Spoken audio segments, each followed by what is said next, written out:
Nung ako'y naliligaw sa dilim ng kasalanan, tinawag mo ako sa iyong kabanalan. Ikaw ang pastol na hinanap, ang naligaw sa iyong pag-ibig. Muli akong nabuhay. Kapag ang gabi puno ng aking pagluha, ikaw ang ilaw na nagbibigay ng pag-asa. Bawat umaga'y bago ang iyong habag. Tapat mong pag-ibig ay hindi nagwawakas. Hindi ako matatakot sa darating na bukas, sapagkat ikaw, O Diyos, ang aking lakas. Ikaw ang una at ang huli, sa iyong kamay ang aking buhay.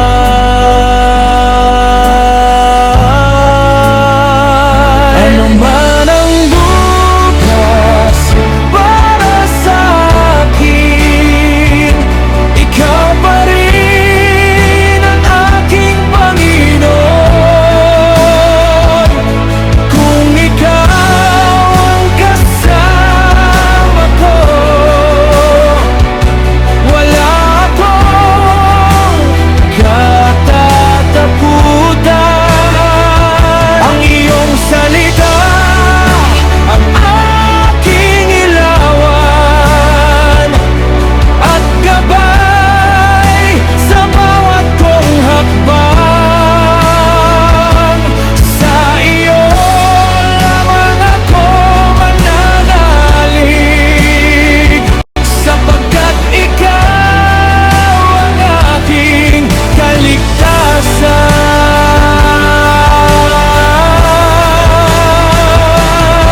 Ikaw ang Alpha at Omega, ang simula at ang wakas. Ikaw si Yahweh, dakilang ako na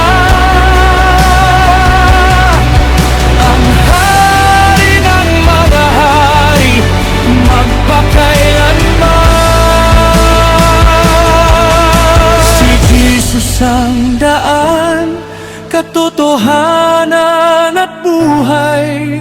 Sa krus ay sinabi mong naganap na.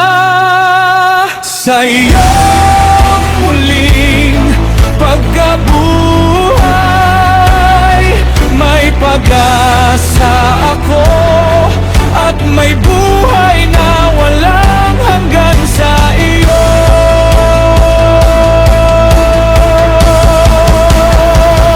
Ano man ang bukas para sa akin, hindi ako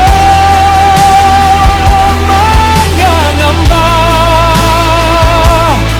sapagkat ang Panginoon ang aking pastol. Hindi ako magkukulang kailanman. May bukas dahil kay Kristo, may pag-asa dahil sa krus. Sa bawat hininga ay ipahahayag ko, ikaw lamang, Jesus, ang aking pag-asa. Ang iyong habag ay bago tuwing umaga, ang iyong katapatan ay dakila. Sa iyo ang papuri, sa iyo ang kalwalhatian. Ngayon at magpakailanman.